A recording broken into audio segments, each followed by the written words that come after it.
Good morning, Patriots. Welcome to Red Friday. You've joined us for the 278th consecutive Friday meeting of the East Valley Red Friday Patriots, and we sincerely thank each of you for sharing in our quest to remember everyone deployed. I'm Susan Falcon Rozier, a United States Air Force veteran, and I'm elated to have the opportunity to welcome all of you in attendance this morning and those of you viewing this program on our YouTube site.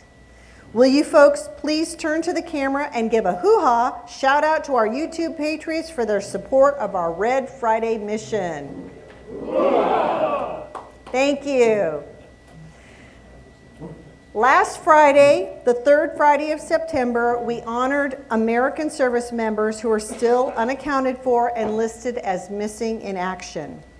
And we honored those American warriors who were incarcerated as prisoners of war, thousands of whom are still alive today. We vowed that America's POWs and MIAs would not be forgotten and prayed for their accounting via the Missing Man ceremony. Throughout our country, in residential communities, cities, states, and on federal properties, monuments have been erected honoring Americans who paid the ultimate price for freedom. The monuments are erected to ensure that our uniformed service members are not forgotten. Included on those monuments and memorial walls are the names of America's MIAs yet to be accounted for. They too are forever memorialized on walls across the great land. Memorials to our fallen and our MIAs are on display in Washington, D.C., Philadelphia, Jacksonville, Florida, Riverside, California, Perry Village, Ohio, Honolulu, Novi, Michigan, as well as in Normandy, France, to name only a few. Those of you who have visited the Vietnam Veterans Memorial in Washington, D.C. will have noted that the memorial includes the names of 1,576 service members who are still listed as missing in action, or MIA. A diamond indicating the service member is known or presumed dead. A cross indicating the service member was missing in action or a prisoner of war when the wall was built in 1982 and remains unaccounted for. A diamond superimposed over a cross indicating the service member was previously listed as MIA but has since been repatriated.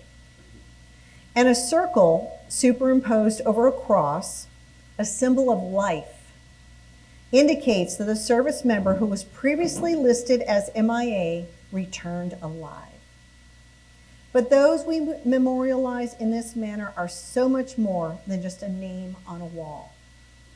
They are the fathers, mothers, sons, daughters, aunts, and uncles that will never be forgotten by their loved ones. It is in their hearts that the memory of a fallen warrior truly resides.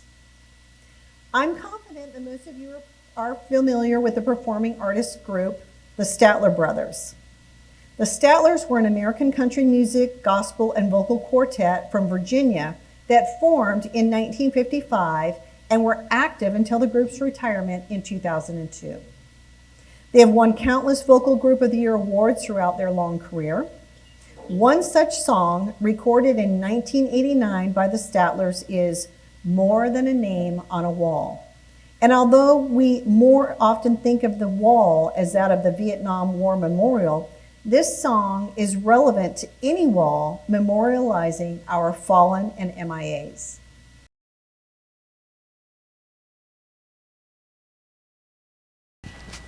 I pledge allegiance to the flag of the United States of America and to the republic for which it stands, one nation, under God, indivisible, with liberty and justice for all.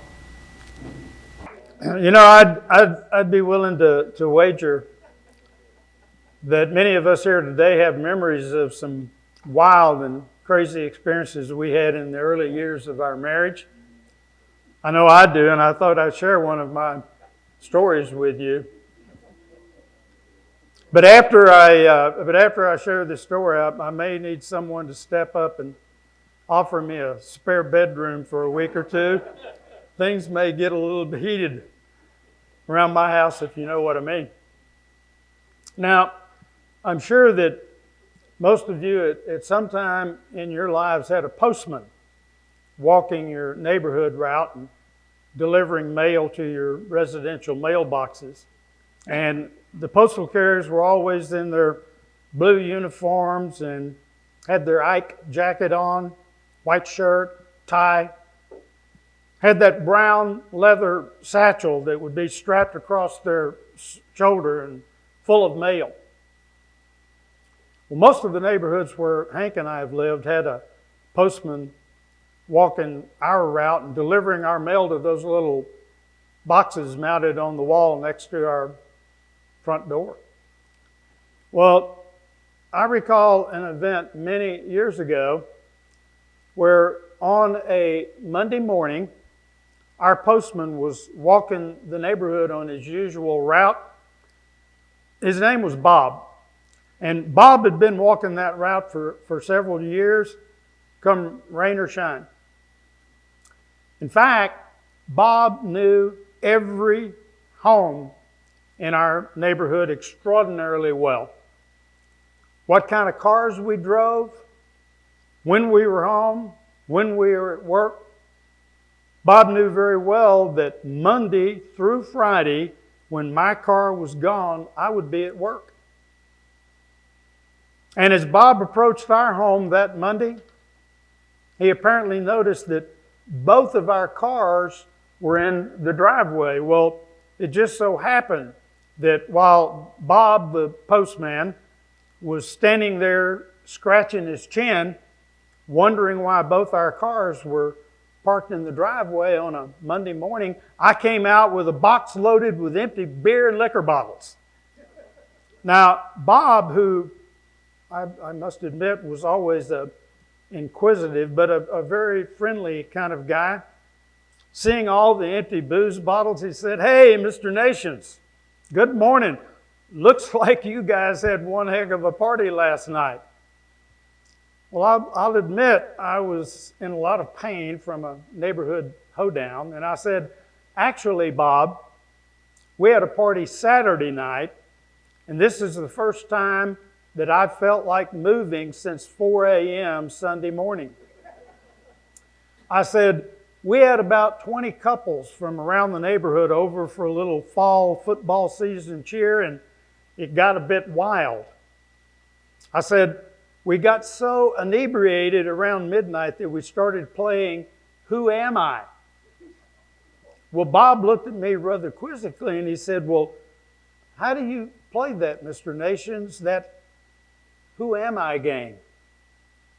I said, "Well, all the guys go in the garage and we come out one at a time with a sheet covering us, and only our privates are showing through a hole in the sheet.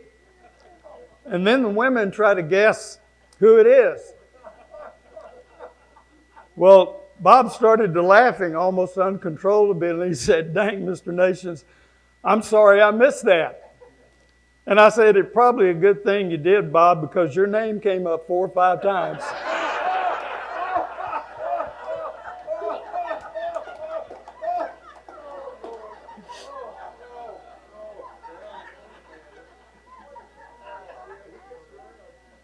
Oh, my goodness.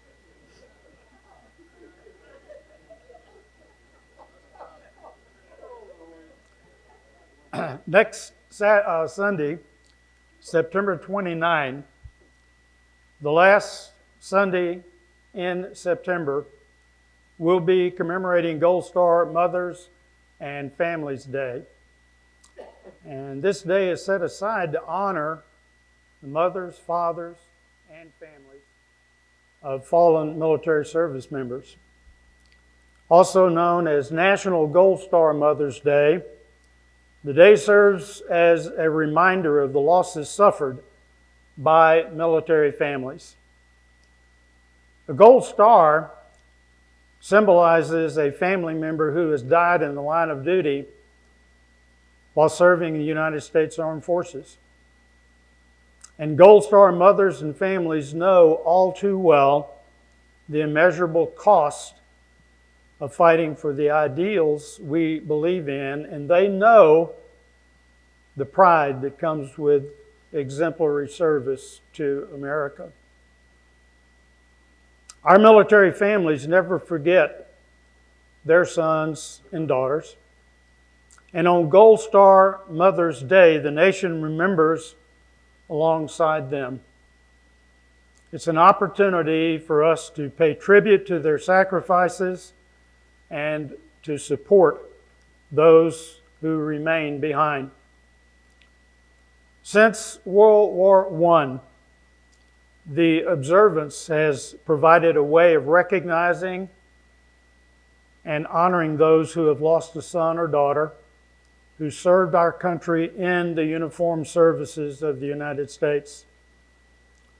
The origin of what would become Gold Star Mothers and Families Day started with a simple accessory, a black armband with a gold star. During World War I, family members would wear these armbands to represent that a loved one had died in the war. The stars would later find their way to being displayed on banners that were hung in windows on front doors. Banners with blue stars were hung to represent immediate family members who were serving. Some would have 1 star, others would have 2 or 3 stars. And the star symbolizes the people who were supposed to be home but were missing from the dinner table if perchance a gold star were displayed. If a family member died during their military service, that blue star would be replaced with a gold star. In 1928, 25 women who lost sons in World War I banded together to create American Gold Star Mothers, Inc., a group that still exists today. And their objective was to honor their children and support veterans and the nation. In 1936, Congress designated the last Sunday in September as Gold Star Mother's Day, now known as Gold Star Mothers and Families Day. Following the end of World War II, Congress designated the Gold Star lapel pin in recognition of our nation's fallen heroes. And the pin was modeled after the Gold Star banners and features a gold star with a purple background surrounded by laurel leaves. And according to law, the United States military must present the lapel pin to the immediate family member of the deceased. So if you see someone wearing this pin, know that they lost someone close to them who served their country heroically. Gold Star mothers and families suffer a loss too terrible for most people to even imagine. Nothing can erase that tragedy from their lives. Next Sunday, we honor their sacrifices. As part of the acknowledgement, Arlington National Cemetery will host numerous Gold Star mothers and families to commemorate the holiday at the tomb of the unknown soldier. God bless our Gold Star mothers and families. This morning, I'd like to briefly address 3 topics: American Divide, American Tragedies, and American Heroics. Volumes upon volumes upon volumes have been written about these topics throughout American history. Allow me to give you the Dick Nation summary regarding these topics in 5 minutes. First, I would ask that you give some thought to what I believe to be an excessively media-hyped divide America is currently experiencing. If you were to channel surf virtually any broadcast news station today, and you were gullible, believing all the hyped up rhetoric, you would come away thinking that America is being torn apart by division. News stations love to hype America's divisions. Wonder why? Come on. And no doubt there is diversity on numerous issues. And in some cases, it's glaring. And we question, will it ever end? And if so, what will prompt its reversal?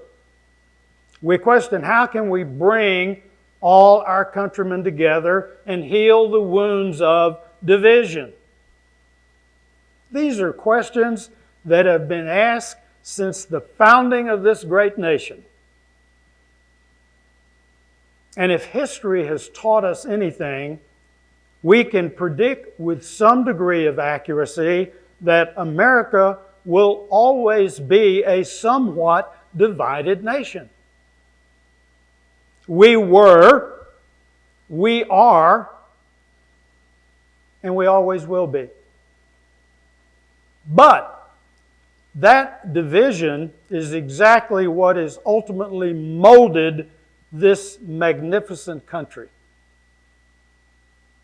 The division has elevated our country to be the last beacon of hope, freedom, and prosperity, where we as citizens have the right to choose the path we wish to pursue and the tenets we wish to embrace, and speak openly of our convictions. Is that really divisive? Dating back to the Revolutionary War, this country was heavily divided by those colonists who were ever faithful to England, regardless of the outright tyranny imposed on America's colonists, versus those revolutionaries who were discontent due to British attempts to impose massive taxes and stricter control over the colonies without due representation in Parliament. That divisiveness resulted in war. Ultimately, our newly founded nation healed. The country was severely divided in the mid-1800s, resulting in a devastating civil war, which initially began as a military effort, but evolved into a social, economic, and political revolution, the impact of which would last for decades. But our nation ultimately healed. And the country was openly divided during the Vietnam War due to the conflict between generations, which led to significant social and political division. But our nation ultimately healed. Historically, America's divisions stretch across virtually all our cherished institutions: government, religion, education, politics, societal, law, finance, and family, and they continue to this very day. But again, isn't the division we have in America one of the primary factors that makes this country so great? We are one of the few societies on earth that allows its citizens to choose their form of government. We are one of the few societies on earth that allow its citizens to choose our religion, to choose our form of education, to choose our moral and ethical tenets, to be passionate about our choice and speak openly and forcefully without persecution. If we are to be considered divisive as a result of the choices we as individuals make, so be it, if that's the tag you wish to place on us. I recall years ago when then Governor of Texas, Rick Perry, visited my battalion's headquarters armory in Dallas, Texas, assembled the troops for a brief speech the governor wished to deliver. And in his closing statement, Governor Perry said, "America's greatness is not found in the size of its government. America's greatness resides in the hearts and the minds of the people." With all America's faults, we can certainly agree that any blatant differences, any passionate convictions we may have, our divide, if you will, is what makes this such a wonderful country to live in. Think what it would be like to have not a democratic republic, but a dictatorial form of government where there was but one political viewpoint forced upon the nation. Think what it would be like to have only one government-supported religion to follow, or otherwise suffer religious persecution. Think what it would be like if parents had no school choice for their children. Think what it would be like if we Americans did not have the freedom of choice. Does freedom of choice make us a divided nation? We're Americans. We can agree to disagree. So ask yourself, are we really a divided nation, or rather, are we more an exceptionally diverse nation that occasionally allows that diversity to divide us? You know, the main difference between diversity and divide is that diversity refers to a variety within a whole, while divide refers to separation or being separated into parts. America is hugely diverse, and yes, we're occasionally divided. But in lieu of what some may refer to as a disjointed society, there are times throughout history when Americans put aside their differences, truly came together as one nation. Proof that we can at least temporarily shelve our polar opposite tenets and join together in a cause or mission. Americans' history is ripe with those occasions. Just in our lifetime, we have been witness to such commonality of purpose, some of which were prompted by tragic events. Examples being World War II, the Gulf War, the country's mourning of the assassination of President John Kennedy and Martin Luther King Jr., and the tragedy of 9/11, just to name a few. We simply cannot discount those periods in our history when Americans truly came together. We united, we worked in harmony, and we put aside our differences for the common good of our countrymen. Those are the periods we Americans relish. From some of those events, unassuming, everyday John and Jane Does. Ordinary people who, due to circumstance, performed extraordinary heroics. You know, the definition of a hero is a person who is admired for courage, outstanding achievements, or noble qualities. And it is through respect for their fellow man and concern for their well-being, regardless of their differences, that heroics and heroes often emerge. So allow me to share with you the story of a group of courageous Americans, united in purpose, who through their outstanding achievements can be looked upon as nothing less than heroes.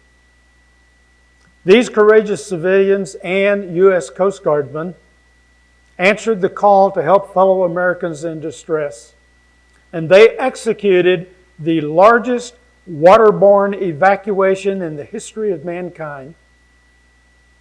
They didn't care about age, race, creed, color, or socioeconomic status of those people that were boarding their vessels. It was a window in time when all Americans truly came together in solidarity to respond to a tragic event.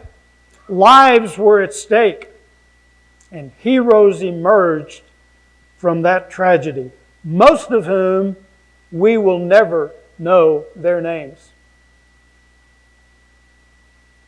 Before the month of September expires, let's reflect once again on September 11, 2001, and observe that particular moment in history when Americans put aside our petty divisions and immediately responded to the needs of their fellow man during one of the most tragic events in the history of our country.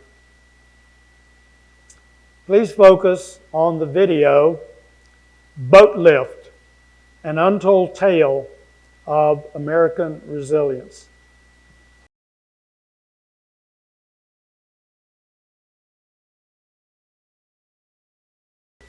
When the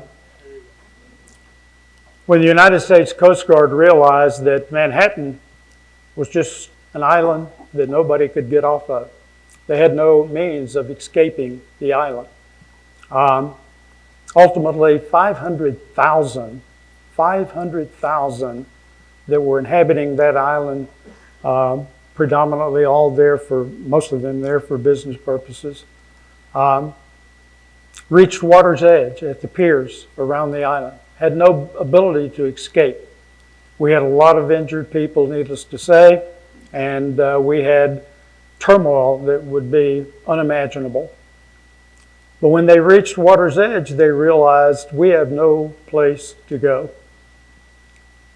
The U.S. Coast Guard realized that they had an emergency on their hands and called for help for civilian mariners to give assistance to evacuating those people off the island.